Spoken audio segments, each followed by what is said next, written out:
प्रभु रामचंद्र भगवान की जय, हनुमान महाराज की जय। गणपतीला नमस्कार करून कथा अनुसंधान सांगायला सुरुवात केली आहे। कथेचं अनुसंधान फार सुंदर आहे महाराज आणि कथा युद्धाचा पडतोय। युद्ध चालू आहे कोणाचे? खराचं दुष्यंत आणि ही असणारे युद्धाला आले। पुन्हा पुढे आले रामापुढे आले आणि रामापुढे आले ही गाढव ती गाढव आणि हे गाढव देवापुढे आले आणि देवापुढे युद्ध करण्याचं गर्जना करतोय। तसं ज्यावेळेस भगवंताचे बाण आणि ज्यावेळेस बाण येऊ लागले आणि सर्वाला हाताने आकांत करू लागले अशी अवस्था त्या युद्धाची आपली आहे।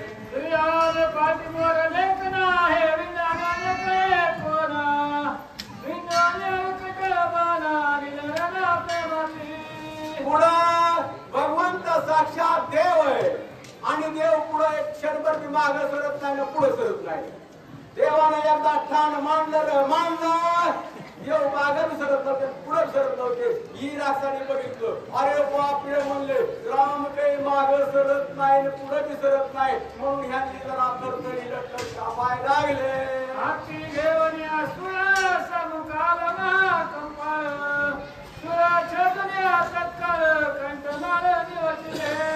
ज्यावेळेस हातामध्ये सूळ गदा पट्टी त्रिशूळ यायचं पाहायचं रामाकडे बघून यांनी टाकायला सुरुवात केली महाराज। पण देवाला एक बाण सोडायचा बाणामध्ये यांचं छेदन करायचं नवं एवढंच करायचं नाही यांचा गळ्यापासून निपांत पायापासून अंत सर्व असणारे मारून टाकण्याचा भगवंत काम करू लागले।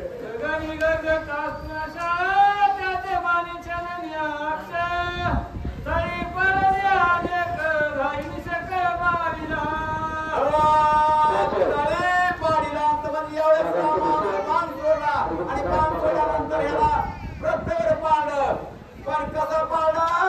प्रत्येक पाळल्यानंतर गायानं प्राण असणारा जीव जातोय का काय जीव सोडायला लागलं ना मरायला लागलं अशी अवस्था आहे किरण मुंडवर झाली महाराज।